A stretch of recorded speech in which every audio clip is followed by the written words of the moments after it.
Chers amis, frères et sœurs, bonjour.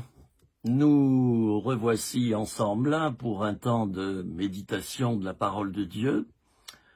Et j'ai choisi pour cette vidéo et pour la suivante ou les suivantes, quelques versets dans le livre de Jérémie, chers amis. Jérémie, j'ai ma Bible, j'espère que vous l'avez aussi avec vous. Je vous conseille de l'avoir, vous pourrez lire en même temps que moi les versets que je vous propose pour notre méditation d'aujourd'hui. Jérémie chapitre 17, versets 5 à 8. C'est un texte très important. Alors, je dis ça à chaque vidéo, quand je présente quelques versets de la parole de Dieu, je dis ces versets sont très importants, bien sûr. En fait, chaque verset est important dans la parole de Dieu, et si on prend le temps de le méditer, eh bien, on découvrira des secrets. Jérémie 33:3, invoque-moi, je te répondrai, je t'annoncerai des choses cachées, des choses que tu ne connais pas. Chaque verset de la parole de Dieu, même le plus anodin, recèle des secrets. Mais pour ça, il faut méditer, il faut prendre du temps, faire silence, lire, relire le verset de la parole de Dieu. Plusieurs fois, pendant plusieurs jours, plusieurs mois, plusieurs années. Et tout à coup, la parole de Dieu nous révèle son contenu, son secret. Et voilà que ce verset, qui me paraissait complètement anodin, eh bien, tout à coup, j'en discerne la couleur, j'en discerne la forme, et surtout, j'en discerne le fond. Ah, que c'est important de méditer la parole chaque jour. Ne me dites pas, j'ai pas le temps. Ne me dites pas ça. Parce que pour ce qui est important dans ta vie, tu prends bien le temps, n'est-ce pas?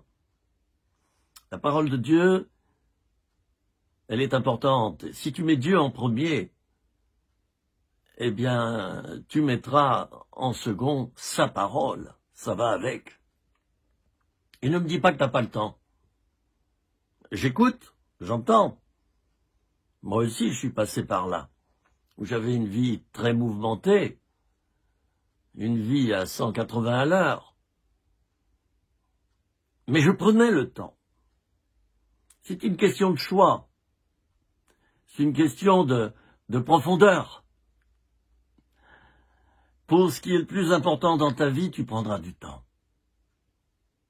Et ce qui est important, je vais le mettre à peu près dans l'ordre, à peu près, approximativement, c'est Dieu, sa parole, ça va ensemble. Et puis ensuite, si tu es marié, ou si tu es célibataire, bien sûr, en deuxième, c'est toi. Et si tu es marié et que tu as des enfants, c'est ta famille. Toi, ton épouse, ou ton époux, je m'adresse aux sœurs, et puis les enfants. Ça, c'est en deuxième. En troisième, il y a quoi? Eh bien, il y a l'œuvre de Dieu, il y a ce que Dieu nous demande de faire. Certains sont appelés au ministère, d'autres sont appelés au diaconat, d'autres sont appelés à fonctionner dans d'autres fonctions. Fonctionner dans des fonctions, oui. Dans d'autres rôles, quoique ce ne sont pas des rôles. Donc, quand j'étais à l'école biblique, il y a 45 ans, on a commis des erreurs. À l'époque, les enseignants nous disaient, et ils avaient tort, je ne leur jette pas la pierre, ils nous disaient ce qui compte, c'est Dieu, ensuite c'est le ministère, et ensuite c'est ta famille. C'est complètement faux. Mais à l'époque, bon, vous voyez, l'histoire d'Église est parsemée je cherche mon mot là, elle est parsemée, pardon, cette histoire de l'Église de période, où tout à coup on découvre quelque chose, où on redécouvre quelque chose. Et bien sûr, on corrige ensuite les choses qu'on a découvertes. Alors moi, il m'a fallu 30 ans pour corriger le fait, 30 ans et plus, 30-35 ans pour corriger le fait que ce qui comptait, c'était d'abord Dieu et sa parole. Ensuite, c'est la famille, rapprochée, bien sûr. Et ensuite, il y a l'œuvre de Dieu. La première œuvre que Dieu te confie à toi qui es marié ou toi qui es célibataire, eh bien, c'est d'affermir tes bases. Et les bases, c'est soit le célibat pour le célibataire, soit la vie familiale pour celui qui est marié ou celle qui est mariée. Le célibataire va donc faire passer sa vie en premier. Comprenez-moi bien. Je parle là du célibataire en exprimant que ce qui compte après avoir mis Dieu en premier, eh bien, en deuxième, ce qui compte, c'est que le célibataire affermisse ses bases, qu'il se forme. C'est en cela qu'il vient en deuxième. Non pas pour que ce dernier flatte son ego, vous me comprenez? Ça n'irait pas. Ça serait du nombrilisme. Non, je le fais passer en deuxième pour dire que ce célibataire qui est converti, né de nouveau, eh bien, il doit avoir d'abord la vision de bien se porter spirituellement et humainement, et pour cela, il faut qu'il passe du temps pour lui. Pour mieux œuvrer pour Dieu, pour mieux bénir les autres, bénir Dieu et les autres. Quant à l'homme marié ou la femme mariée, eh bien, son activité principale après Dieu, après l'adoration de Dieu, les temps passés auprès de lui, à son école, au pied du maître, hein, eh bien, cet homme ou cette femme mariée, Dieu lui donne la mission d'entretenir son couple, d'éduquer et d'élever ses enfants. Et bien sûr, chaque membre de la famille doit veiller à mettre Dieu en premier. On ne peut pas forcer les enfants, d'ailleurs, on ne peut que leur indiquer le chemin. Bien sûr que l'important, c'est que chacun dans la famille mette Dieu en premier et sa vie personnelle également. Quand je dis vie personnelle, c'est sa vie ancrée en Jésus, quoi. Chers amis, l'important, c'est la vie spirituelle, mais c'est aussi notre humanité. Notre humanité est tellement importante. Moi, je vois des ministères, je vois des pasteurs qui sont, excusez-moi, c'est pas une critique, hein, là on rentre dans le discernement, qui sont trop super spirituels et ils savent pas faire la vaisselle, ils savent pas mettre la table, ils savent pas élever leurs enfants, ils savent pas s'occuper, attention, s'occuper de leur femme et la femme ne sait pas s'occuper de son mari. Ah oui, non, mais attends, tu n'as pas qu'un esprit, tu n'es pas pur esprit, tu es âme et corps. Et tous ces chrétiens qui me disent « Ouais, tu es malade, mais allez, le Seigneur va te guérir, va pas chez le médecin. » Excusez-moi, mais non, mais là, ça va pas. Il y a un manque d'équilibre, là. On est corps, âme, esprit. Jésus-Christ était parfaitement Dieu et parfaitement homme. Les deux enchevêtrés. Et notre vie doit être ainsi. Donc je disais, Dieu d'abord, ensuite, notre vie intérieure, soit en tant que célibataire, soit en tant que homme ou femme marié, avec des enfants. Et en troisième, il y a l'activité pour le Seigneur. Quand c'est pas dans cet ordre-là, ça marche pas. Bon, je veux pas développer ça, c'est pas le thème de ma vidéo, je le ferai plus tard, dans une autre vidéo. C'est tellement important ça, surtout, moi j'ai à cœur de faire certaines vidéos pour les pasteurs. Quand je dis les pasteurs, c'est aussi pour les chrétiens avec un appel. Il y a quantité d'appels. Hein? Il n'y a que 5 ministères, mais il y a quantité d'appels. Hein? Il y a l'appel à être musicien, l'appel à être chanteur, l'appel... Enfin voilà, mais il y a tellement d'appels, je peux pas les compter. Bon, alors donc, moi je ferai des vidéos spécialement pour ceux qui sont dans le service de Dieu. Dans le service de Dieu. Soit en tant que ministère, soit dans une autre fonction. Il y a besoin d'un enseignement particulier pour eux. Et moi j'estime que j'ai commis tellement d'erreurs. Et comme aussi j'ai 40 ans de ministère, ça me qualifie peut-être, pour pouvoir donner des conseils aux pasteurs. D'ailleurs, c'est cela que je fais de plus en plus maintenant. On me téléphone, on me demande des conseils. Et comme j'ai du bagage, comme j'ai bourlingué,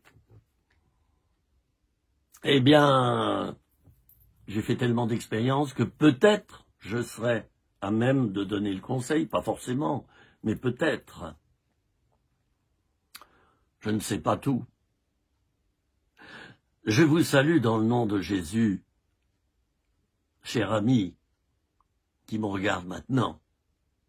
Mon frère, ma sœur, je te salue, d'abord, avant de te lire les versets que j'ai choisis pour nous maintenant, dans le livre de Jérémie, chapitre 17.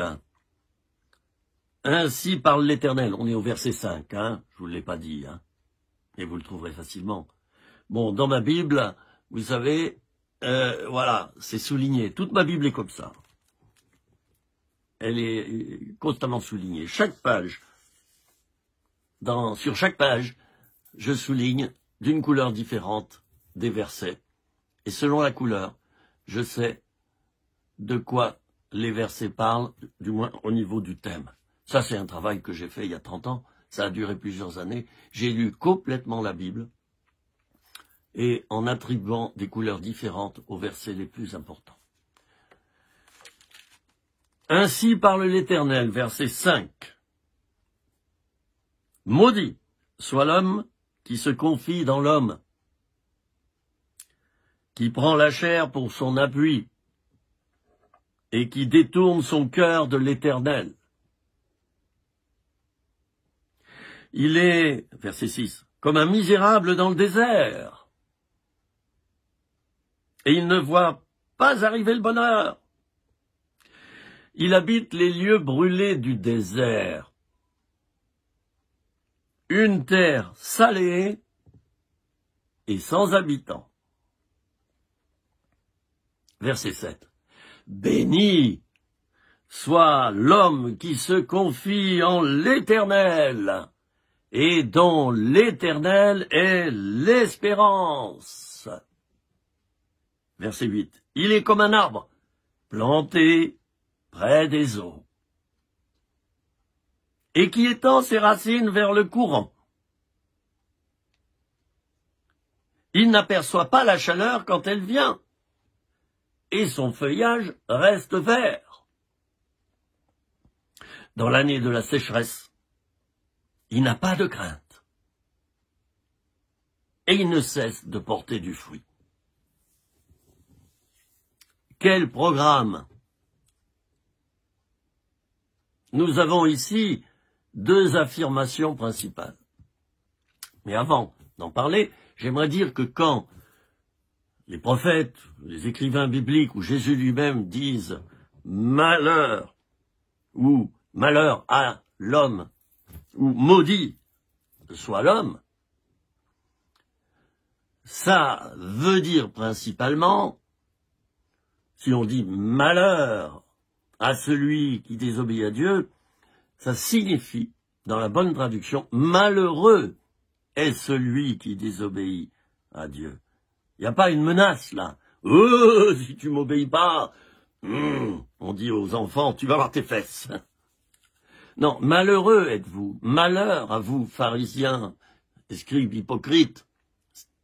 C'est-à-dire malheureux êtes-vous, ça va pas, vous êtes dans le malheur, quoi. C'est important, ça. Et puis, quand il est dit « maudit soit celui qui se confie dans l'homme », ça veut dire que celui qui se confie dans l'homme il rentre dans une malédiction qui va se retourner contre lui. Et c'est important de bien interpréter la parole de Dieu. Et pour ça, il faut l'étudier. Il faut avoir des bouquins aussi qui ont été écrits par des gens qui sont des spécialistes en la matière. Alors, bien sûr, verset 7, « Béni soit l'homme qui se confie dans l'Éternel », ça veut dire que celui qui se confie en Dieu, il rentre dans la bénédiction. Vous voyez, si je me trouvais au bord de l'eau et que je parlais à un enfant qui ne sait pas nager, je lui dirais, s'il est tout petit, je lui dirais, ici, non. Tu t'approches pas de l'eau. Je veux pas. Tu peux la regarder, mais tu t'approches pas. Mais là, oui, tu peux gambader ici. Il y a de l'herbe là. Tu peux jouer. Allez, prends ton ballon. Tu peux aller jouer là. Mais tu t'approches pas de l'eau. Dans ces versets du livre de Jérémie, du prophète Jérémie, il y a donc deux affirmations. Et je vais le dire dans mon langage à moi. Mon coco, si tu veux découvrir le bonheur, rapproche-toi de Dieu. Et vis vraiment ta vie ancrée en Dieu. Et je pourrais rajouter, mon coco, ou ma cocotte, mon coco, si tu veux en voir de toutes les couleurs, et avoir une vie de malheur, eh bien, confie-toi dans l'homme, c'est-à-dire en toi-même ou dans les autres. Ces versets qu'on est en train d'étudier dans cette vidéo, et il y en aura plusieurs sur ce thème, nous montrent deux chemins. Jésus a dit que ton oui soit oui, que ton non soit non. Vous verrez, dans tous ces enseignements, Jésus nous propose des choix. Toujours. Il y a Dieu et le diable. Il y a le bien et le mal. Il y a le beau et le laid. Etc., etc. Je pourrais continuer. Il y a toujours deux choix. Dieu nous laisse libres. Mais pour qu'on soit vraiment libre, faut qu'il y ait un choix. Sinon, c'est une prison. Un enfant dans la maison, à un certain âge, je le laisse libre, mon enfant, dans la maison. Il connaît bien toutes les pièces, il connaît tous les dangers que contient la maison. Je n'ai pas tout le temps le surveiller. Alors, je le laisse libre, et il a donc le choix, soit de rentrer dans une pièce et de tout casser, soit de rentrer dans la pièce et de respecter les règles que je lui ai énoncées. Pour qu'il y ait liberté, il faut qu'il y ait choix. Certains disent, oui, mais enfin, je comprends pas, c'est un Dieu d'amour, et puis il nous flanque du poison à portée de main. Ben oui, mais pour qu'il y ait vraiment liberté, il faut qu'il y ait choix. Et pour qu'il y ait choix, il faut donc deux opposés. D'accord? Ça, il faut qu'on arrive à le comprendre. On rentre dans le sujet, vous voulez bien? On y va. On y go, comme disent certains. Alors d'abord, on va parler de ce qu'il ne faut pas faire. De ce qu'on est libre de faire, bien sûr. Mais on va parler de ce qu'il ne faut pas faire et dont Dieu dit que ça nous conduira à l'impasse. Maudit soit l'homme qui se confie dans l'homme, qui prend la chair pour son appui et qui détourne son cœur de l'Éternel. Je m'arrête là. Donc, ça signifie quoi? La malédiction, tu vas rentrer dedans si tu te confies dans l'homme. Aussi bien si tu te confies d'abord en toi-même et tes propres pensées, ta propre volonté, tes propres émotions, que si tu te confies dans les autres. En premier, je dis bien, hein, en premier. Parce que, évidemment, la confiance doit être la règle dans la famille et dans la société. Il faut se faire confiance, sinon ça serait un monde épouvantable. Il faut être prudent. J'ai pas dit qu'il faut être méfiant, il faut être prudent. La confiance inclut la prudence. Je suis confiant, mais je suis prudent. Et au cas où ça tournerait mal, ma prudence sera là pour me protéger. Alors, donc, premier piège, si on veut rentrer dans la malédiction, alors vas-y mon gars, vas-y mon coco, mais le Seigneur te dit ceci, le bon moyen pour rentrer dans la malédiction, c'est d'abord de se confier en soi-même, de se confier dans les autres, en numéro 1, je dis bien, hein,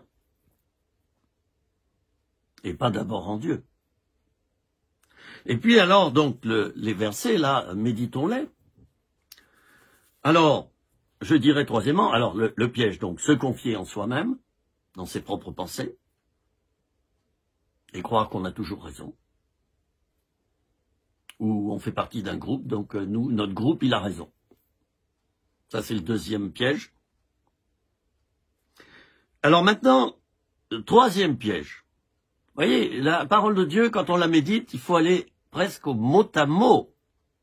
Il faut s'arrêter. Si tu lis la parole de Dieu distraitement et rapidement, allez, il faut que je lise la Bible 5 minutes ce matin, tu vas rien en retirer ou pas grand-chose. Mais si tu te poses et que tu te dis, voilà, il est 6 heures du matin, jusqu'à 6h30, puis là, tu as ton café, hein, tu tournes avec la cuillère, là, pour mélanger le sucre et le café, puis tu bois. Voilà, ça devient bon, hein. Faut commencer par un café. Et là, pendant une demi-heure, tu as ta Bible devant toi, ta liste de prières. 30 minutes. Tu fais l'activité la plus importante de ta journée. Tu y rentres dans cette activité. C'est 1, te rapprocher de Dieu et prier. Tu lui parles et il te parle. 2, tu lis sa parole, tu t'en imprègnes de manière à être armé, puisque la parole de Dieu, c'est une arme. C'est l'épée, c'est une épée, selon Éphésiens 6. Hein? L'épée de l'esprit qui est la parole de Dieu. Alors voilà ton activité, j'allais dire que c'est le nerf de la guerre. Si tu commences ta journée, toujours pressé, hein, tu accordes 2 minutes au Seigneur le matin, tu es libre de le faire, hein, là j'impose rien à personne, mais tu prends juste 2 minutes, bonjour Seigneur, bénis ça, protège-moi, allez. Écoute, t'es mal barré là. Hein. Imagine un couple qui se verrait 2 minutes par jour seulement. Il est mal barré, hein. Si tu t'occupes de ton enfant 2 minutes seulement par jour, tu ne pourras pas l'éduquer. Hein. Puis il ne croira pas dans ton affection, c'est pas vrai. Parce que le plus beau cadeau pour un enfant, c'est le temps qu'on lui offre au niveau relationnel avec son père ou sa mère. C'est le plus beau cadeau pour un enfant. Et pas d'abord les jouets. Oh, les gens sont facilement donnent de l'argent et des cadeaux. L'enfant, ce qu'il aime par-dessus tout, c'est la relation avec son père et la relation avec sa mère. Et je dois dire que j'ai raté beaucoup de choses, honte à moi, dans ma cellule familiale. Parce que je n'ai pas compris cela tout de suite. J'ai donc fait des erreurs. Vous en faites également, n'est-ce pas? On est sur la terre pour apprendre. C'est une école, la terre. Avant de passer vers le Seigneur. C'est une grande école de formation. C'est pour ça, celui qui s'émancipe trop tôt et qui dit, voilà, moi je sais maintenant. Hop, allez, je fais mes propres choix. Ben, il se confie dans sa chair, il se confie en lui-même. Mais il est en danger. Moi, j'ai 68 ans et je suis toujours à l'école, chers amis. Et j'ai prié ce matin, j'ai dit, Seigneur, mon rêve, et je vais le réaliser, je vais mettre une petite table dans une pièce que j'ai, une Bible, ma liste de prières, une chaise confortable, et je vais transformer cette pièce en une pièce réservée à la prière et à la méditation pour moi. Voilà, maintenant que je me suis installé, je vais faire ça. C'est important, ça. Tu vas au boulot, t'as à peine prié? Je connais des chrétiens qui m'ont dit, ah ben moi je prie le soir, avant de regarder la télé ou avant de manger. Non, non, non, non, la prière, c'est pas le hors-d'œuvre de ton dîner. Hein? Quand tu te lèves, qu'est-ce que tu fais en premier? Tu t'habilles. Tu vas pas t'habiller le soir et rester tout nu dans la journée. Ben, la prière, c'est ton habit spirituel pour la journée. Faut la mettre le matin, de préférence. Évidemment, il y a des jours où on n'a pas le choix. Je suis d'accord avec vous. Hein? On n'a pas le choix. Bon, ben, mais d'une manière générale, il faut essayer de prier le matin. Attention, on boit d'abord le café, je vous l'ai dit, hein. Un bon café, hein. Moi, c'est café au lait, hein. Voilà. Et puis, je mange 2 tranches de cake aux fruits ou un pain au chocolat. Alors, vous pensez bien que mon chien, il aime le pain au chocolat et le cake. Attention, je lui donne pas le chocolat qui est dans le pain au chocolat parce que le chocolat, c'est mauvais pour les chiens. Et quand je lui donne un petit peu de ma tranche de cake, c'est un tout petit bout. Hein. Il a droit, hein, mais vraiment, tout petit bout. Mais il en raffole. Il en raffole. Il aboie. Dès que je prends mon pain au chocolat, il aboie. Il veut ce tout petit bout, tout petit, mais vraiment tout petit. Bah, le pain au chocolat, c'est Bibi qui va le manger. D'ailleurs, je lui dis, ça c'est à papa. Hein? Et ça c'est à Siki. Je suis obligé de lui redire à chaque fois parce qu'il a des yeux grands comme des soucoupes et il regarde mon pain au chocolat qui est en hauteur là, et il voudrait le dévorer. Non, non, ça c'est pas correct. Bon, alors la prière, c'est l'habit dont tu vas te revêtir pour tenir ferme spirituellement dans la journée, d'accord? De même que le café, c'est ce qui va te permettre d'être éveillé dès les premières minutes après l'avoir bu. Et tes vêtements te permettront de pouvoir sortir et aller au boulot en étant simplement habillé, n'est-ce pas? C'est quand même mieux. Alors, je continue sur mon sujet. Je continue pour dire que il y a donc plusieurs pièges. Premièrement, se confier en soi-même d'abord, en numéro 1, et en ses pensées, en sa volonté et ses émotions. Deuxièmement, se confier dans les autres, en tout premier. On déifie les autres, soit on se déifie soi-même, soit on déifie les autres, soit les deux à la fois. Alors, on prend dans ce cas-là la chair pour son appui. Regardez bien le verset, si vous avez ouvert votre Bible comme je vous l'ai conseillé. Hein, maudit soit l'homme qui se confie dans l'homme, qui prend la chair pour son appui. La chair, c'est pas forcément, vous voyez, le corps. La chair, c'est l'être humain, corps, âme, esprit, qui ne s'appuie pas d'abord sur Dieu, mais qui s'appuie sur lui. C'est ça la chair dans le sens biblique. Certains se disent, ça y est, la chair, c'est les parties sexuelles. Non, non. C'est l'être humain en entier qui ne se tourne pas vers Dieu et qui se fait confiance à lui-même ou fait confiance aux autres, ceux de son entourage. Maudit soit l'homme qui se confie dans l'homme, qui prend la chair pour son appui et qui détourne son cœur de l'Éternel. Ça marche avec. Ouais, c'est fort ce verset. Ça marche avec.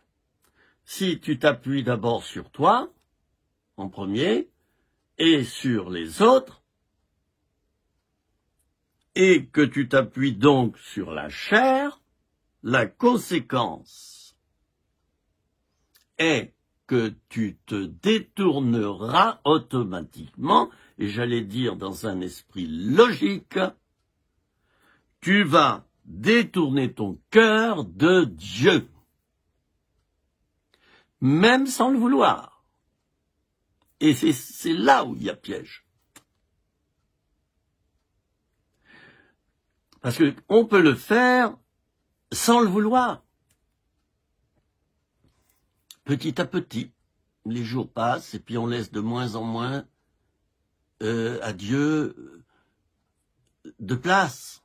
On laisse de moins en moins de place à Dieu.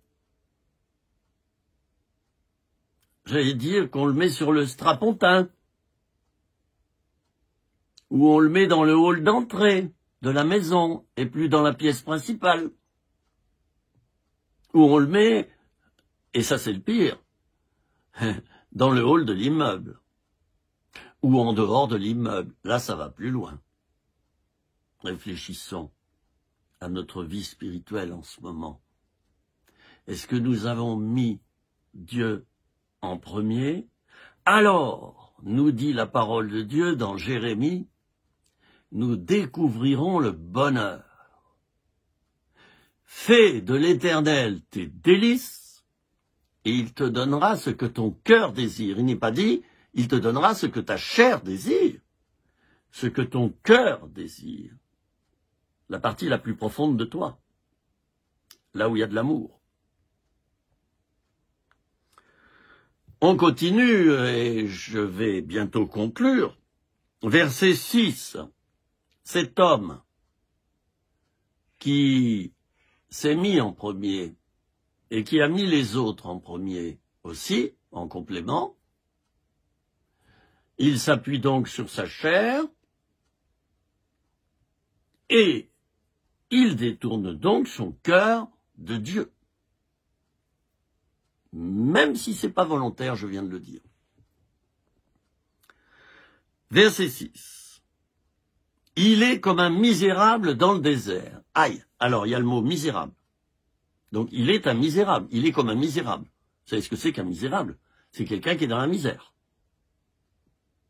Ne t'étonne pas, si tu t'es détourné de Dieu, de vivre maintenant dans la disette, dans la misère. Ça vient pas toujours tout de suite. Ça prend son temps, mais quand ça vient, ça vient. Il est donc comme un misérable.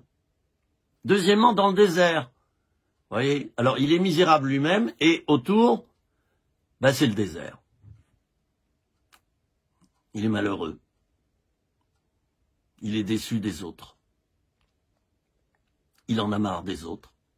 Il devient amer par rapport aux autres et par rapport à lui-même. Oui. C'est la conséquence. Et il est comme un misérable dans le désert, et il ne voit pas arriver le bonheur. Là, Jérémie ne nous dit pas que le bonheur n'est pas pour lui. Non. La première conséquence, c'est qu'il ne voit pas arriver le bonheur. Ça devrait être un avertissement, d'ailleurs. Il ne voit pas arriver le bonheur. Il guette le bonheur, il le guette, mais il ne le voit pas arriver. Oui, le bonheur est à la porte, à condition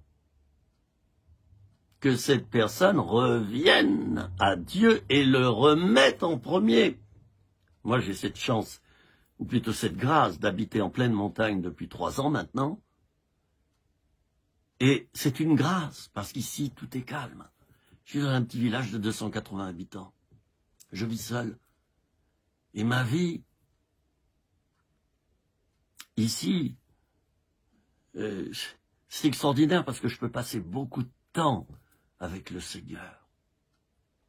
Lui laisser la première place.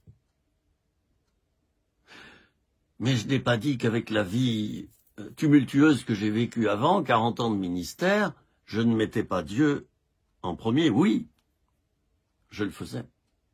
La plupart du temps. Comme vous. Mais ici, ce qui m'avantage aussi, c'est que cet appui sur l'Éternel que j'avais avant se double de la nature qui est autour de moi. Les vaches, les chèvres, les veaux, les prés, la montagne, les sentiers rocailleux, le silence. Ici, il y a un silence. D'ailleurs, tous les touristes qui viennent ici disent « mais c'est incroyable », ils s'assoient au pied de la croix, qui domine toute la vallée du Rhône, c'est très parlant. Il y a des bancs en pierre, ils s'assoient là, ils vont passer 1 heure sans rien dire. Et si j'arrive moi avec mon chien, souvent je discute avec eux, ils me disent, mais c'est incroyable ici, ce silence. J'ai dit oui, c'est un lieu vraiment propre à la méditation. Ils disent, ouais, oui, on se retrouve face à soi-même. Très important, je l'ai dit dans d'autres vidéos, de chercher à se rencontrer soi-même. Mes amis, vous avez vu, je fais comme ça. C'est très important de chercher à se rencontrer soi-même, je le dis une 2e fois, et de ne pas se fuir. Et dans cette fuite, il y a quoi? Les addictions, dépendance émotionnelle, dépendance sexuelle, dépendance à l'héroïne, à la cocaïne, au shit, dépendance aux médicaments, dépendance... Bon, la liste est longue, hein. Je ne vais pas l'énumérer ici. Et oui, quand on se fuit, ben on a besoin de quelque chose qui nous rassure et qui nous sécurise. Ben on va prendre un support extérieur. Logiquement, ce support devrait être Dieu en premier et nous en 2e. L'addiction est toujours là pour nous éloigner de ces 2 axes. Et c'est en cela qu'on a besoin de guérir des addictions. Ça prend du temps. Ça prend du temps. Et c'est difficile, mais pas impossible. Pas impossible. Alors celui qui vit comme ça, comme j'ai dit tout à l'heure, il est comme un misérable dans le désert, il ne voit pas arriver le bonheur, il habite les lieux brûlés du désert, vous vous rendez compte, non seulement il habite dans le désert, mais il habite les lieux brûlés, c'est-à-dire là où il n'y a pas d'oasis, il n'y a pas d'arbres, il n'y a rien pour se protéger du soleil, les lieux brûlés, tout a déjà brûlé.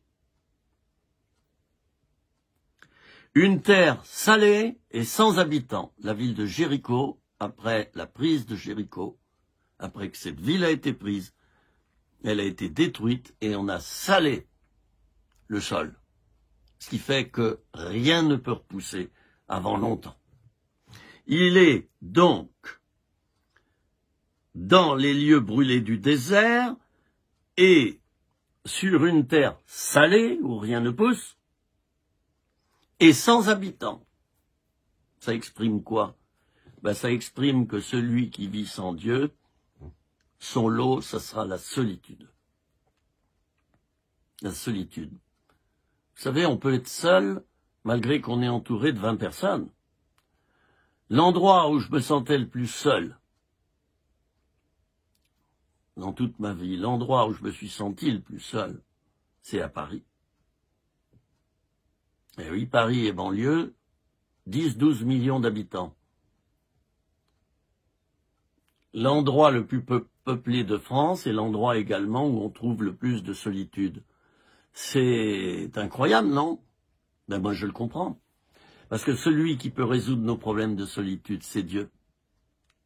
Si vraiment tu te confies en Dieu, si tu as une vie spirituelle soignée, entretenue, si tu prends soin tous les jours de commencer par la prière, et pas 3 minutes s'il te plaît, mais je sais pas moi, 20 minutes, une demi-heure, à toi de fixer le délai, et puis tu restes vissé sur ton fauteuil, tout est là pour que tu arrêtes de prier, tout est là, il y aura peut-être un téléphone. Non, tu réponds pas au téléphone. Moi non, c'est un moment sacré, je le passe avec Jésus. Voilà. C'est ça, mettre Dieu en premier. C'est important, hein. C'est important de le mettre en premier. Ah oui, c'est comme ça qu'on voit arriver le bonheur, hein. Alors donc, vous voyez, une terre salée, une terre brûlée, une terre qui est un désert, et une terre où il n'y a pas d'habitants. Ben là, je décris, en fin de course, le parcours de celui qui, sur la terre, ne met pas Dieu en premier, chers amis. Il se met en premier, il met les autres en premier, Et Dieu, il lui tourne le dos. Le résultat, et je l'ai vu chez des amis que j'ai connus il y a 40 ou 50 ans et qui n'ont pas mis Dieu en premier dans leur vie. Moi, j'ai essayé de le faire, donc je peux voir la différence. Eh bien, eux, ils font triste mine, ils ont mon âge. Ils font triste mine, ils vont pas bien. Ils sont malheureux. Et moi, j'arrive avec un grand sourire et mon enthousiasme et l'humour habituel. Je suis joyeux. Hein, je vois bien la différence. Sans me croire plus fort qu'eux ou meilleur qu'eux. Attention. Ça, je pense vraiment ce que je dis là maintenant. Je suis pas meilleur.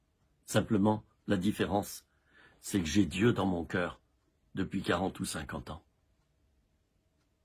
Voilà. J'ai pris la bonne décision. Je termine cette petite méditation par la prière. Je voudrais prier pour chacun d'entre vous. Sentez-vous aimé par Dieu, même si vous avez échoué pendant des années, voire plusieurs dizaines d'années. Vous n'avez pas mis Dieu en premier. Je vous propose de ne pas regarder à l'échec que vous avez eu avant, mais de regarder à l'instant présent où vous pouvez faire que la crêpe se retourne, comme on dit. Vous pouvez tout faire basculer maintenant là, à la fin de cette vidéo. Vous pouvez prendre la décision de mettre Dieu en premier, et là vous allez réfléchir. Voilà, temps de prière le matin, temps de lecture biblique, et petit à petit vous allez gagner du temps, vous allez grignoter du temps à l'esprit de ce monde et à l'adversaire, et vous allez petit à petit mettre Dieu en premier, parce que le mettre en premier en une minute, oui, au niveau de la décision, on arrive à le faire, mais au niveau de l'accomplissement, de la mise en pratique, ça prend un peu de temps. Alors laissez-vous du temps, ne soyez pas dur avec vous-même. Seigneur, je te prie maintenant pour chacun de mes frères et sœurs qui ont regardé cette vidéo. Je te prie, Seigneur, de toucher maintenant par ton Saint-Esprit, de toucher leur cœur. Je te prie spécialement pour ceux qui sont loin de Dieu, Seigneur. Attire-les à toi, comme un aimant qui aime. Seigneur, je te prie pour les chrétiens aussi qui se sont refroidis et ils ont mis Dieu à l'arrière du train. Je prie vraiment de les aider à petit à petit remonter vers la locomotive de tête. Et je te prie aussi pour ceux et celles qui te mettent en premier, Seigneur, pour que leur vie soit de plus en plus un modèle pour les autres, pour que leur vie soit passionnante, pleine et entière, bénie, remplie de bonheur, ce qui ne veut pas dire sans épreuve, et que, à leur tour, ils deviennent des aimants envers les autres, pour les attirer vers toi. Seigneur, bénis chacun de mes frères et sœurs maintenant, que ton onction soit sur chacun d'eux. Amen. Bon, mes amis, notre petit temps de méditation est terminé. Ceux qui connaissent mes vidéos, vous avez vu que maintenant j'ai choisi un autre format, le format large. C'est un choix. Certains m'ont dit que c'était beaucoup plus agréable. Et moi, j'arrivais pas avec mon pied de caméra, j'arrivais pas à faire ça. Et puis ce soir, je sais pas ce qui m'a pris, j'ai trouvé comment faire. Vous voyez, on fait toujours des progrès, hein, à tout âge et à tout moment. Vous savez quoi? Je ne vous le montre pas, mais mon chien sait très bien que c'est la fin de la vidéo. Il le sait parce qu'il entend le ton que je prends. Et il est là au pied de la caméra, il est en train de me regarder. Ça veut dire, bon, dis donc papa, t'as bientôt fini? Parce que c'est vrai pour lui, le temps est long quand je suis comme ça. Je parle, il aimerait bien que je m'occupe aussi un petit peu de lui. Alors je vais le faire tout de suite, avant de refaire une deuxième vidéo. Je vous embrasse très fort, Chacun d'entre vous, vous avez tellement de valeur. Vous êtes, chacun d'entre vous, quelqu'un de bien. C'est ça la vérité, pas le reste. À bientôt, au revoir. Chers amis, nous nous retrouvons à nouveau pour une méditation de la parole de Dieu. Et je commencerai d'abord, bien sûr, par vous saluer, vous dire bonjour ou bonsoir ou bonne nuit, que sais-je. Je pense à vous, et si je fais ces petites vidéos, oh, je l'ai dit des dizaines de fois, c'est pas pour moi. C'est pas pour être connu, c'est pas pour ma gloire. J'allais dire que j'ai dépassé ce stade. Je l'ai fait, ces vidéos, pour mon Seigneur et mon Dieu. Et deuxièmement, je l'ai fait pour vous, chers amis, qui me regardez maintenant. Je sais que les vidéos, elles tournent. J'en ai fait une l'autre jour sur la différence entre le discernement et le jugement dans la Bible.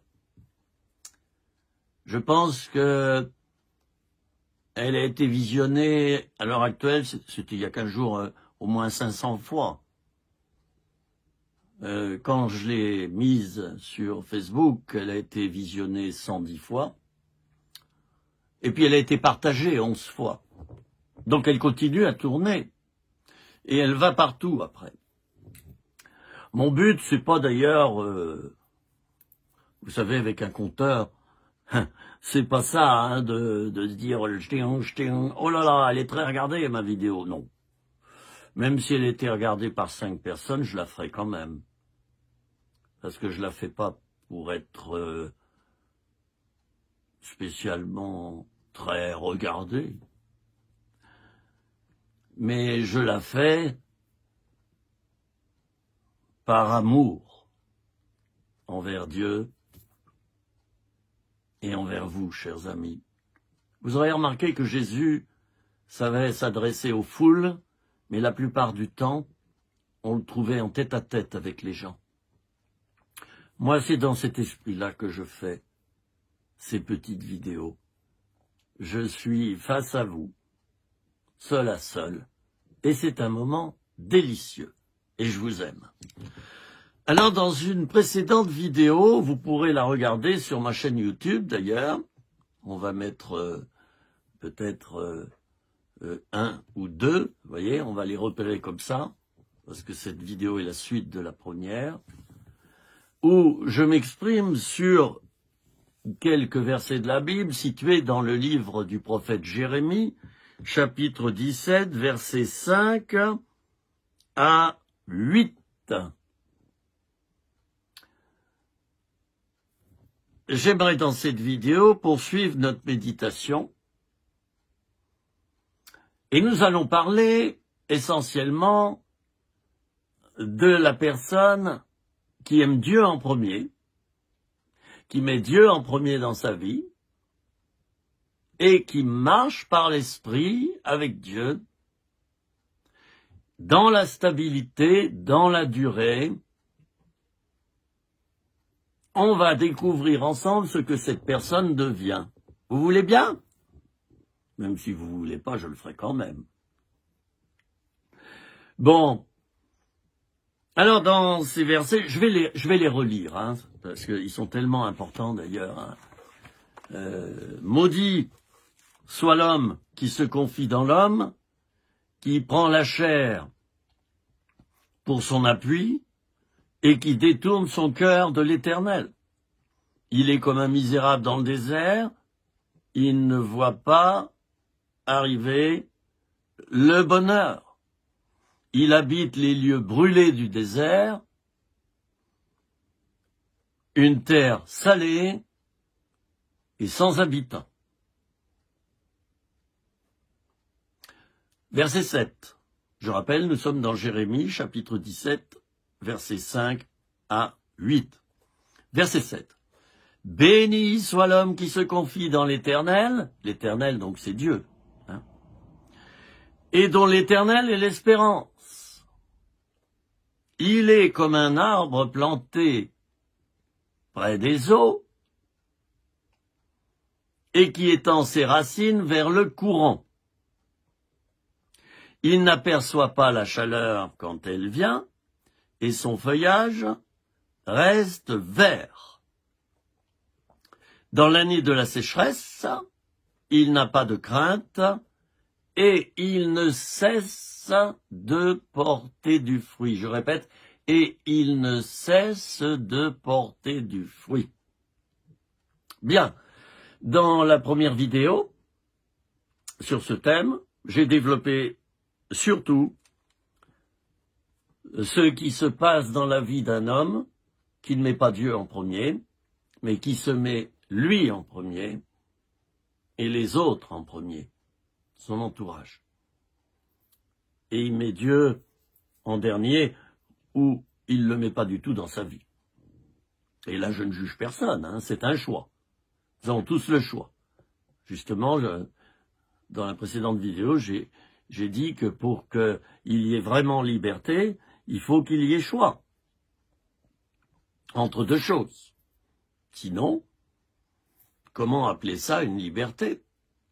C'est pourquoi Dieu, dans le jardin d'Éden, a laissé le serpent circuler. Le serpent, Satan, qui représentait le mensonge, la ruse, le mal. Comme Dieu laisse l'être humain libre, il le laisse en compagnie d'un choix, en compagnie de deux mondes. D'accord? Si je vous mettais à côté de vous un vélo et une voiture, et que vous avez à faire 200 kilomètres, vous choisiriez quoi? Vous choisiriez tout de suite la voiture. Mais s'il y a 500 mètres à faire, vous choisiriez quoi? Il fait beau, on est en été. Ben vous choisissez le vélo. Bien, il y a la liberté. Il y a choix. Et il faut faire le bon choix. Dans les deux cas, d'ailleurs, c'était le bon choix. Dans les deux cas que j'ai à dénoncer, le vélo ou la voiture. C'était le bon choix. Non pas que choisir Satan, ça soit un des bons choix. Non. C'est de toute manière, ça le restera le mauvais choix. Maintenant, chaque être humain est libre. Et vous savez, je rencontre des gens qui me disent « Mais je choisis pas Satan. Je choisis pas du tout Satan. » Que tu le veuilles ou non, à partir du moment où tu choisis pas Dieu en premier, et où tu te choisis toi, les autres, ou le matérialisme, l'argent, etc., à partir du moment où tu fais ça, tu t'engages dans la sphère de Satan, d'accord? Même si tu ne l'adores pas directement, Satan a ses lieutenants. Et ces lieutenants, ils sont nombreux. Et ils portent un nom. Addiction, matérialisme, égoïsme, orgueil, etc., etc. Tant qu'on n'est pas en Dieu, on est en Satan. C'est aussi simple que ça. Et c'est de la pure logique. Alors moi je réponds à ces gens qui me disent « Mais j'adore pas Satan, moi je ne l'aime pas Satan ». Je leur dis « Oui, mais tu mets pas Dieu dans ta vie, donc inévitablement tu es dans la sphère de Satan. » De même, et là je vais être très simple, hein, de même que si tu te trouves chez toi et que tu refermes la porte, bah tu es dans ton appartement ou dans ta maison, d'accord? Tu n'es pas dehors. Mais si tu es dehors et que la porte de ta villa ou de ton appartement est fermée à double tour et t'es dehors, bah t'es dehors. D'accord? Et il se met à pleuvoir et il y a un orage, t'es dehors et t'as pas les clés de ta maison. Bah t'as pas choisi l'orage, on est bien d'accord. T'as pas choisi le tonnerre et le danger de cet orage. Et peut-être la grêle qui tombe avec des grêlons gros comme des œufs de pigeon. Tu l'as pas choisi, ça. Mais n'empêche que dehors, il y a aussi ce risque d'orage, d'insolation. etc., etc. Si nous ne choisissons pas Dieu en premier dans nos vies, en le choisissant comme Père, nous choisissons le prince de ce monde. Vous voyez, il y a 2 grades. Dieu est un père, et je dirais qu'il est le roi des rois. Satan est un prince. On l'appelle le prince de ce monde. Oh, j'ai souvent enseigné dans des collèges bibliques et de théologie, et devant les étudiants, j'enseignais, mais je les mettais au boulot aussi. J'appelais des volontaires, je disais, bon, j'ai besoin de 2 étudiants, venez ici. Puis je leur faisais faire des petites choses qui leur faisaient comprendre des versets de la parole de Dieu. Je les mettais à l'œuvre. Et puis, tout à coup, devant leurs yeux, vous voyez, c'était comme une parabole vivante. Tout à coup, ils comprenaient. Ils comprenaient, voilà. Si tu n'es pas en Dieu, tu es en Satan. Si t'es pas chez toi, t'es à l'extérieur de chez toi. Tu peux pas être dans la porte. À l'intérieur de la porte. Tu peux pas. Tu logeras pas là-dedans.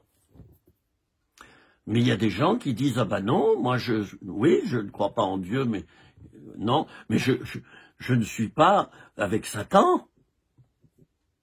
Ben, mais là, il se trouve que t'as pas le choix, hein. Si t'es pas dans ton logement, t'es à l'extérieur de ton logement. Si t'es pas en Dieu et dans sa sphère, tu es en dehors de sa sphère, donc, et tu es donc dans la sphère de Satan. Il n'y a pas 3 sphères. Il y a 2 sphères au niveau spirituel. 2 seulement. C'est important, ça, de le réaliser et d'en faire l'expérience. Parce que quand on avance dans la vie spirituelle, on ne manque pas de découvrir en effet qu'il y a 2 mondes, et seulement 2.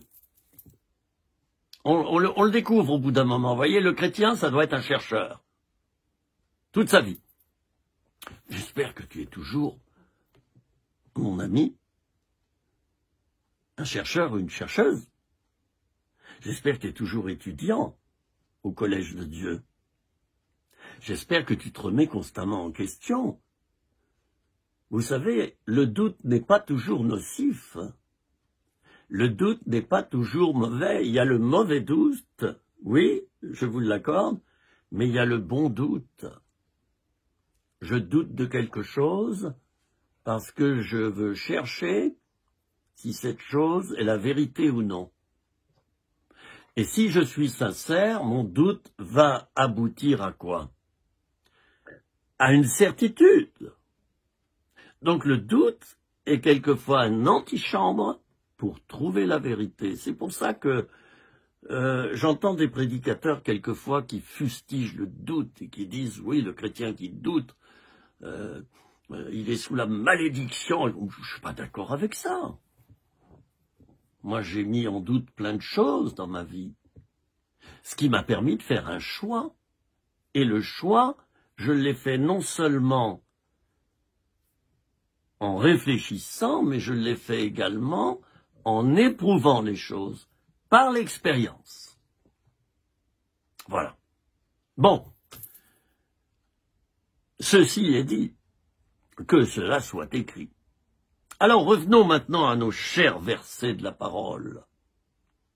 C'est le psalmiste qui dit, c'est David, il dit dans le psaume 119, « Je serre ta parole contre mon cœur afin de ne pas pécher contre toi. » Vous voyez, j'ai une Bible ici, voilà. « Je serre ta parole contre mon cœur afin de ne pas pécher contre toi. » Dans ce verset, il y a 2 clés. Chaque verset est important, chaque mot, même une virgule. Je serre ta parole. Alors déjà, ce qui est important, c'est je serre. Je peux très bien avoir la parole là, à portée de main. Mais je n'obéis pas à la parole, je ne me nourris pas de la parole. Là, attention, le psalmiste, le roi David, donc, dit donc, je serre ta parole contre mon cœur. Il y a mon chien qui me regarde là, il se dit, mais qu'est-ce qu'il a? Vous voyez, je le vois de côté. Il est rigolo. Il me fait rire quelquefois. Il se dit, qu'est-ce qu'il fait, papa, là? Il tape sur un truc, là, ça veut dire quoi? Mais il comprend par moments, comprend ce qui se passe. Alors je serre ta parole contre mon cœur, voyez, c'est-à-dire, ta parole, elle est proche de mon cœur. Et en conséquence, je ne pêche pas contre toi. Ben oui, plus tu obéis à la parole, plus elle est proche de ton cœur, moins tu désobéis à l'inverse de la parole. Je veux dire que ça sera une protection. Je me suis trompé, je voulais dire moins tu désobéis à la parole. Voilà, vous aurez rectifié. Vous voyez, alors, ce verset du psaume 119, là je remets ma Bible ici, c'est sa place. Ce verset du psaume 119, qui est, je vous le rappelle, le psaume le plus long de la Bible. Le plus long du livre des psaumes. Hein. Psaume, ça signifie quoi, chers amis? Psaume, ça signifie quoi? Poème chanté. Vous le saviez? Et à l'époque des psaumes, on les chantait. Ce sont des chants, ce sont des poèmes, et on les chantait. Il y avait la harpe, il y avait la cithare, il y avait des instruments, et on chantait les psaumes. C'était des poèmes chantés. Oh, ça devait être beau. Ça devait être magnifique. Chers amis, nous allons donc, dans cette vidéo, réfléchir à la vie de celui ou de celle qui se soumet à Dieu et qui marche avec lui pendant des dizaines d'années. Je ne parle pas de la personne instable qui obéit à Dieu pendant 1 an, puis ensuite il baisse les bras et il retombe dans les ténèbres. Je ne parle pas de celui-là. Je parle du chrétien converti, né de nouveau, et qui tient. Il persévère jusqu'au bout. Alors on va en parler. Béni soit l'homme qui se confie dans l'Éternel. Je m'arrête là déjà. Je pourrais prendre 10 minutes pour parler sur ces quelques mots. Tellement c'est dense. La parole de Dieu est dense. C'est du condensé, chers amis. C'est du condensé. Vous avez déjà utilisé du concentré de tomate? Moi, je suis cuisinier de profession. Le concentré de tomate, ça prend pas beaucoup de place. Et quand vous l'utilisez, vous le délayez avec de l'eau ou avec une sauce ou ce que vous voulez. Et puis, vous faites une bonne quantité de jus de tomate avec. La Bible est un concentré. Et il faut la prendre comme ça. Donc il faut s'arrêter. Et il faut y glisser l'eau. Il faut rajouter de l'eau, des ingrédients, la réflexion, la sagesse, la prière, la profondeur de l'âme, le temps. Eh oui, le temps. Pour méditer la parole de Dieu, il faut prendre son temps. Du temps. 10 minutes, 20 minutes, 30 minutes. On s'arrête et on médite un verset. C'est ça qu'on rajoute dans le concentré. Et ensuite, la parole fait son plein effet. Béni soit l'homme qui se confie dans l'Éternel. Autrement dit, le Seigneur veut dire à son peuple, si vous voulez la bénédiction, premièrement, faites-moi confiance. C'est valable dans beaucoup d'activités. Si on ne fait pas confiance à la personne qui est responsable de cette activité,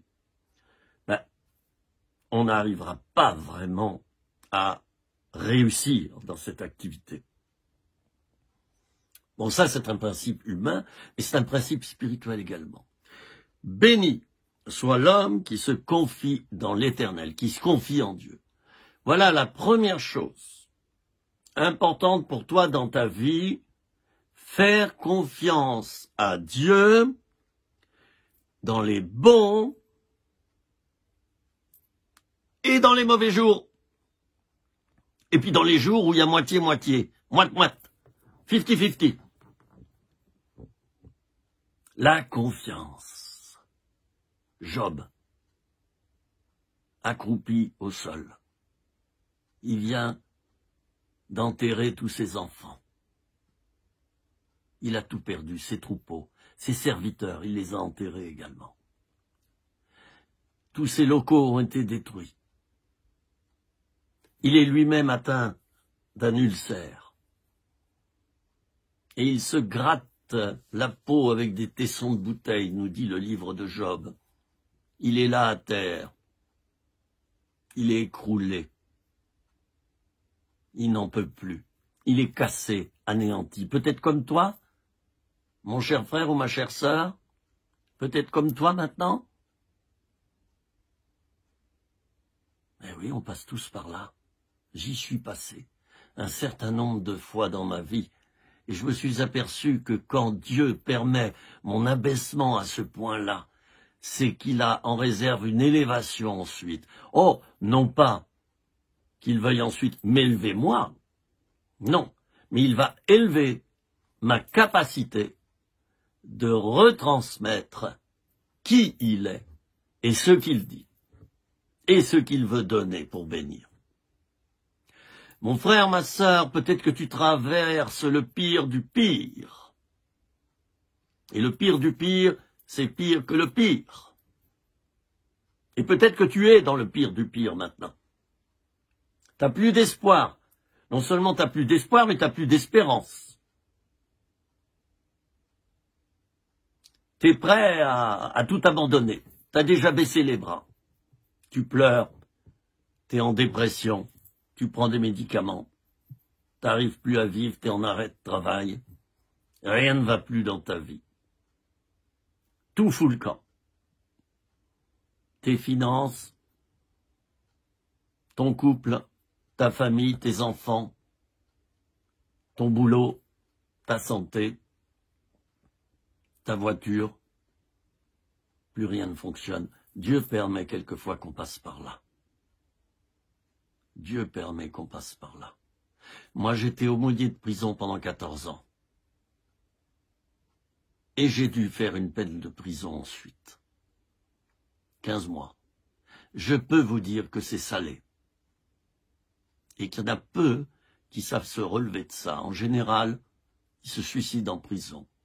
Les policiers ou les surveillants de prison, par exemple, qui sont condamnés dans des affaires et qui ensuite deviennent détenus, en général, ils se pendent.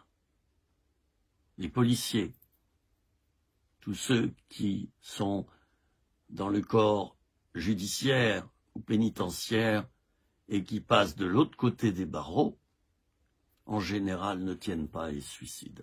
Je suis passé par là. Je ne suis pas en train de me vanter, mais je suis en train de dire que Dieu, dans sa bonté, a permis dans ma vie des épreuves terribles. J'ai eu des accusateurs qui m'ont montré du doigt. Ils m'ont montré du doigt. Ah, ce sont des spécialistes. Peut-être des chrétiens ou des pasteurs dans certains cas. Ne vous y trompez pas. Je les ai eus, ces accusateurs. Voyez le sourire que j'ai? Je leur en veux pas du tout. Ou plus du tout, plutôt, hein, pour être honnête. J'ai pas d'amertume. J'ai vécu des épreuves où on a cherché à me détruire. Complètement. Et grâce à Dieu, j'ai pu m'en sortir, uniquement grâce à Dieu. Donc je termine cette parole que je t'adresse, mon frère, ma sœur. T'es peut-être au plus bas du plus bas. Mais accroche-toi, tu vois, voilà, tu prends la poignée, comme dans le métro ou dans le bus. Tu prends la poignée, là. Et puis quand le bus, il tangue, hein, ou le train peut-être, hein. Moi, dans le TGV, quelquefois, ça fait comme ça, et je m'accroche, ou dans l'avion, tu t'accroches aux parois de côté, les parois hautes, hein, ou tu t'accroches au siège. Accroche-toi au Seigneur, mon ami, toi qui vis le pire du pire et qui est plus bas que terre, et qui vit peut-être l'épreuve de Job. Accroche-toi. Job a tenu ferme, tout en étant déprimé, malade, pessimiste. Il avait tout perdu. On le comprend, le pauvre. Il a tenu. Il a tenu ferme. Devant les mauvais conseillers.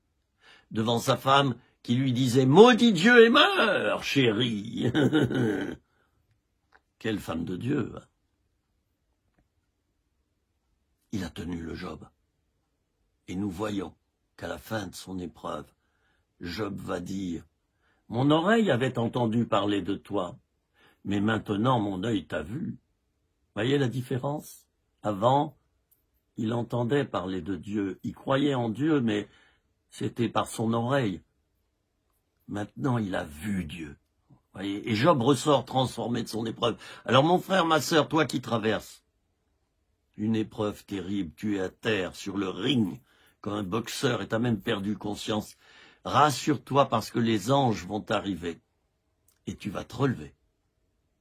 Cette parole s'adresse probablement à quelqu'un qui regarde cette vidéo maintenant. Rien n'est impossible à Dieu. Et quand tu sais que tu peux plus, alors Dieu peut. C'est ça que je te propose. C'est de faire confiance à Dieu. Et je reviens à mon texte. Béni soit l'homme qui se confie dans l'Éternel. Tu dois arriver à te confier dans l'Éternel, je disais, dans les bons et les mauvais jours. J'aimerais parler maintenant des bons jours. J'ai parlé des jours mauvais. Je parle maintenant des jours qui sont bien, qui sont bons. On est autant en danger. Pourquoi?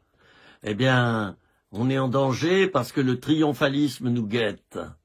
Le perfectionnisme. Hurrah, je suis victorieux. Et puis on bassine les autres, là, avec ça. Oh, je sais qu'il faut en témoigner. Quand on vit dans la victoire et quand on vit dans le triomphe de la foi, il faut en témoigner. Mais il ne faut pas non plus bassiner et abaisser les autres. On a tort. Parce que toi, ok, t'es dans la victoire et t'es un bienheureux, mais pense à tous les malheureux qui t'entourent. Vous savez, sur Facebook, je vois tous ces couples, et je me réjouis avec eux, qui, le jour de leur anniversaire de mariage, font une belle photo de tout amour, tout souriant, et ils se font la bise. Et puis je lis, 30 ans de mariage, et l'homme s'exprime, je vous présente ma perle, l'élu de ma vie, celle que Dieu m'a donnée. Elle est tout mon bonheur. Je réfléchis un petit peu et je me dis, attends, jamais je n'ai vu sur les réseaux sociaux un couple chrétien qui, en effet, est heureux de fêter ses 30 ans de mariage, ou 40 ans, ou 35 ans, ou 25 ans. Et combien je me réjouis avec vous. Jamais je n'ai vu. Sous la photo, ceci. Béni soit Dieu qui nous a permis de vivre ensemble durant ces 30 ans, nous nous aimons. Et Dieu est notre ciment. Et nous prions aujourd'hui pour tous ceux qui ne vivent pas ce bonheur, les célibataires, les personnes séparées et divorcées. Nous prions spécialement pour eux et pour elles, et nous invoquons Dieu pour qu'il les bénisse et qu'il les console. Jamais j'ai vu ça de marqué.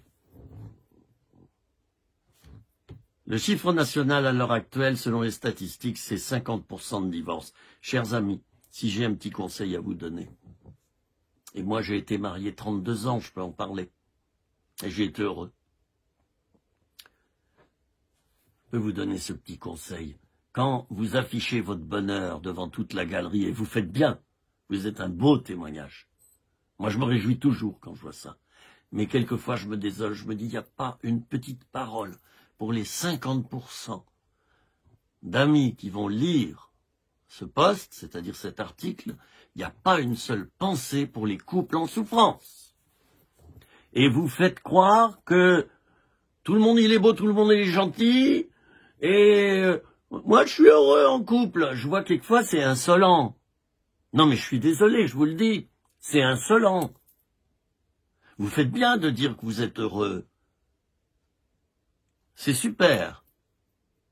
Mais s'il vous plaît de grâce, mettez un petit mot aussi pour dire que ça n'a pas toujours été facile, que votre couple a passé par des épreuves, par des hauts et des bas. Notez-le aussi parfois. C'est jamais marqué. Il y a un problème là parce que vous faites croire aux autres que le couple, c'est le bonheur absolu. Non. Le bonheur, c'est vivre en Jésus-Christ. Le célibataire vit le bonheur d'être avec Jésus-Christ. Le couple vit le bonheur d'être avec Jésus-Christ. Mais le célibat ou le mariage ne sont pas d'abord le bonheur, ce sont des bonheurs. Oui, du moins quand on est célibataire et qu'on le vit bien, on est heureux. Et quand on est marié et qu'on le vit bien, on est heureux. Mais attention, chers amis, mettez un petit mot dans votre poste pour ceux qui souffrent, parce que vous allez les toucher là. Mettez un petit mot pour eux, qu'ils puissent être heureux de votre bonheur avec vous. Et puis, également, dites que ça n'a pas été facile. Hein? Quand vous dites 30 ans de bonheur absolu, puis on voit l'homme qui embrasse sa femme, il se regarde, on se dit « Oh là là, enfin, eux, ils ont réussi, ils s'aiment !» Attention, ceux qui lisent votre post n'ont pas passé 30 années à écouter à la porte de votre appartement ou de votre villa. Et ils n'ont pas entendu les verres cassés, la vaisselle cassée et les engueulades. Alors je n'ai pas dit que le mariage c'est surtout ça, non.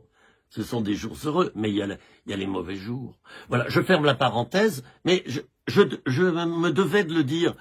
Ne faites pas croire que le mariage, c'est le top du top. Parce que c'est pas vrai. Oui, c'est un grand bonheur. Mais le célibat est un grand bonheur également. Et ça, je ne le trouve pas marqué dans les réseaux sociaux. Vous ne témoignez pas de cela, vous, les couples mariés. Pourquoi? Pourquoi? Vous le cachez? Vous cachez que votre mariage a parfois été en péril? Eh bien, en le cachant, vous rentrez dans le mensonge. Et vous ne permettez pas aux autres couples de s'identifier à vous. Vous allez les repousser parce que eux, peut-être, ils ont des gros problèmes. Ils se disent, oh non, non, non, leur bonheur est trop... Je veux pas y toucher, je m'éloigne. Eux, ils ont trouvé la clé, moi, pas encore. Je suis un bon à rien. Bien, vous m'avez compris. La confiance en Dieu est un élément central. Seigneur, je suis dans la mouise. Je suis dans le bazar. Ça va très mal. J'ai tout perdu. Mais, je t'aime. Et j'ai confiance en toi. Je sais que tu tiens le gouvernail. Je sais que tu es là. Et que mon épreuve aura son terme et que je vais me relever. Ça, c'est la confiance. J'ai confiance en toi, Seigneur. Je t'aime. Si vous avez cette confiance-là dans les mauvais jours, bienheureux êtes-vous.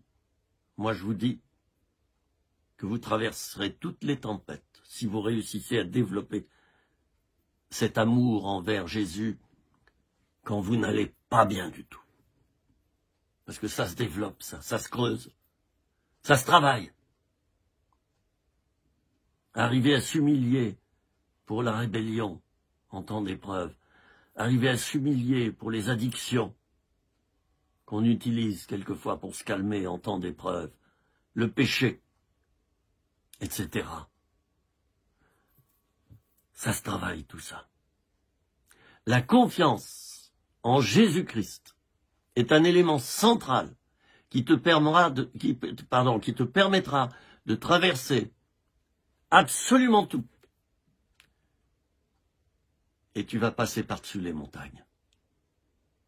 Tu vas pouvoir vaincre dans des situations les plus difficiles. D'accord? Je continue, je regarde mon compteur aussi, au niveau du timing. Béni soit l'homme qui se confie dans l'Éternel et dont l'Éternel est l'espérance. Vous avez vu? Ça va encore plus loin. Dont l'Éternel est l'espérance, dont Dieu est l'espérance. Ah, Seigneur, mon espérance, c'est pas ce que j'espère. Mon espérance, c'est toi. Tu es là, donc ça ira bien. Voyez, on dépasse le stade de l'espérance humaine pour s'attacher à celui qui est l'espérance. Tu es là, donc je ne crains rien. Tu es mon espérance, et comme je ne t'ai jamais quitté,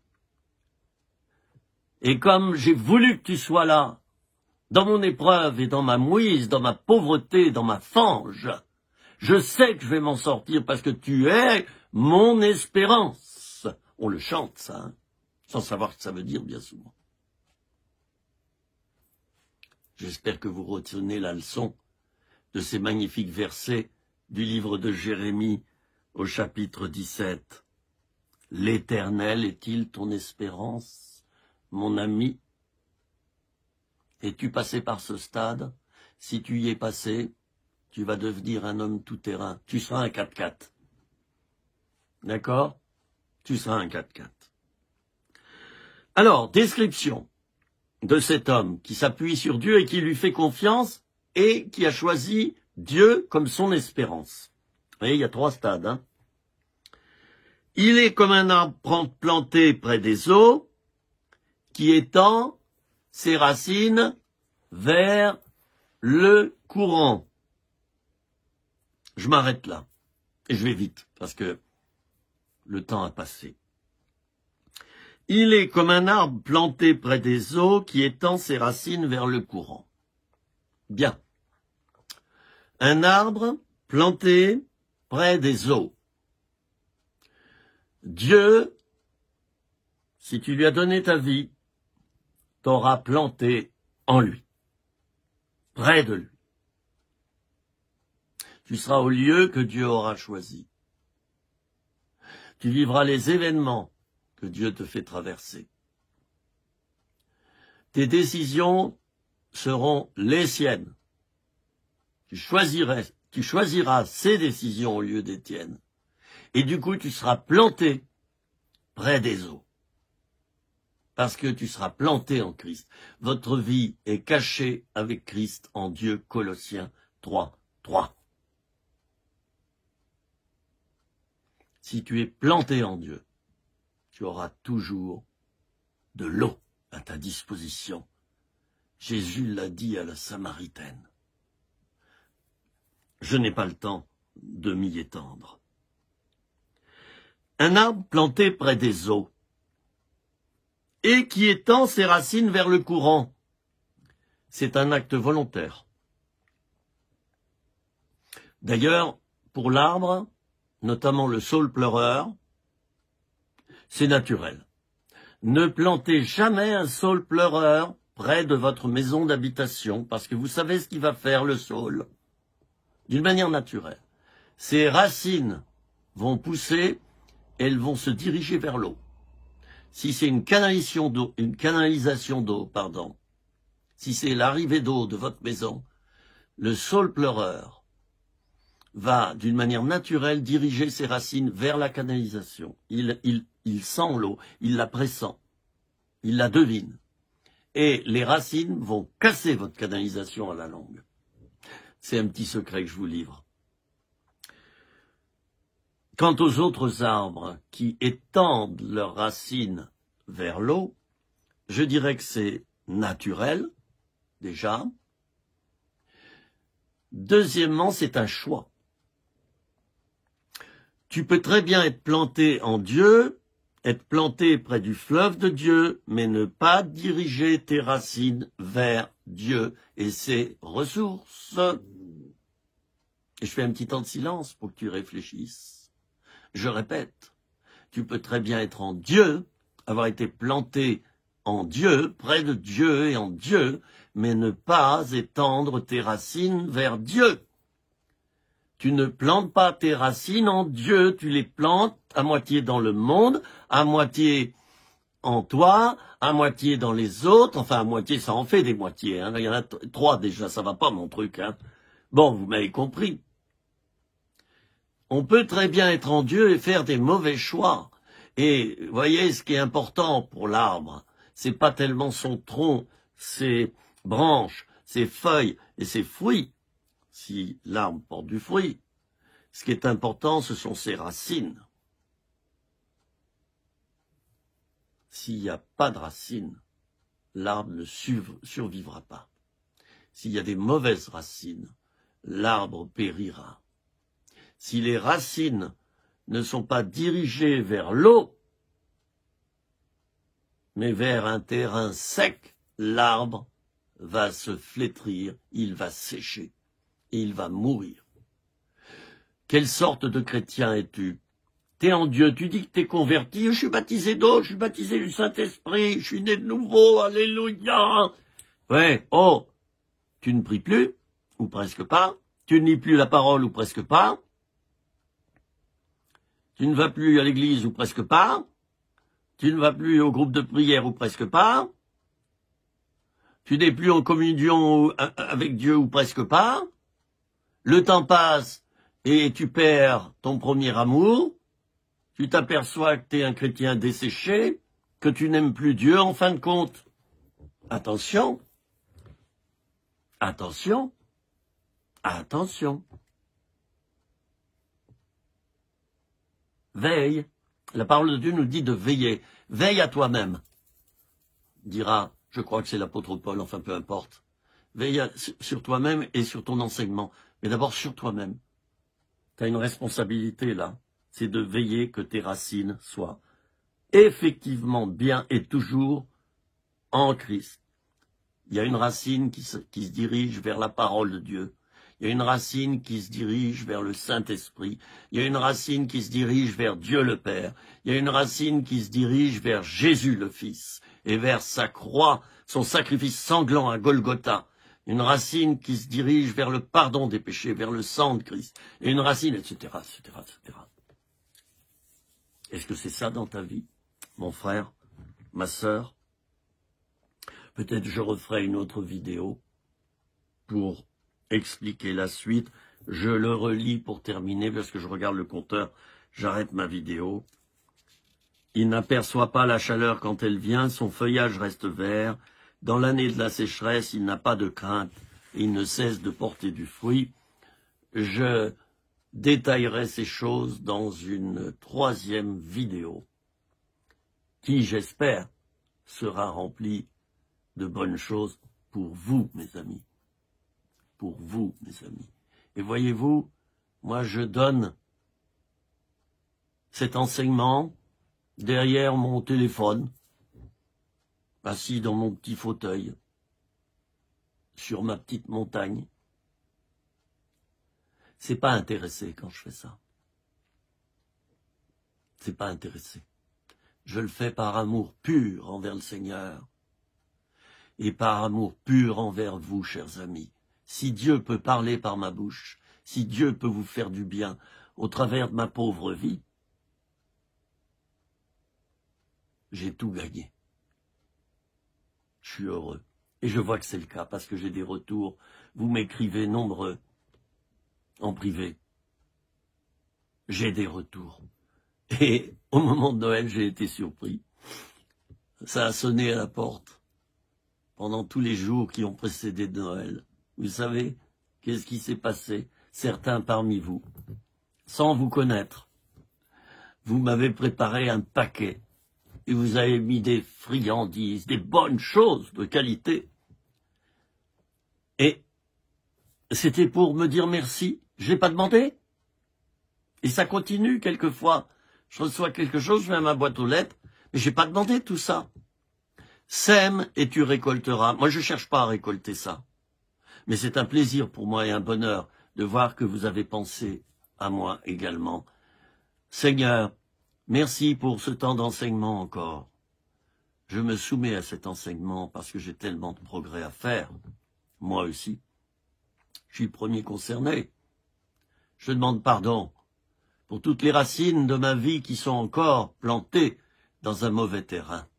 Je sais que tu vas m'aider à changer. Et je te prie pour mes amis maintenant. Je te demande de les aider maintenant. Eux aussi à changer, à évoluer, à faire des progrès. Que ton esprit les aide à faire cela. Amen. Soyez bénis, mes amis, et surtout, comprenez que vous avez la responsabilité d'être bénis. Qui disent « Oh, ben Dieu va me bénir, Dieu va me bénir. » Et ça dépend de vous et des 10% que vous ferez. Vous avez une responsabilité. Si vous faites les 10%, Dieu fera les 90%, d'accord? Donc rentrez dans votre responsabilité. À bientôt, les amis. Je ne suis pas sur le vieux port de Marseille et à la Canebière, mais écoutez, je prends l'accent de Marseille pour vous saluer, parce que j'aime ça. Allez, à bientôt, les amis. Portez-vous le mieux possible et accrochez-vous. C'est pas facile, mais le chemin est long, mais le Seigneur est bon. À bientôt. Au revoir.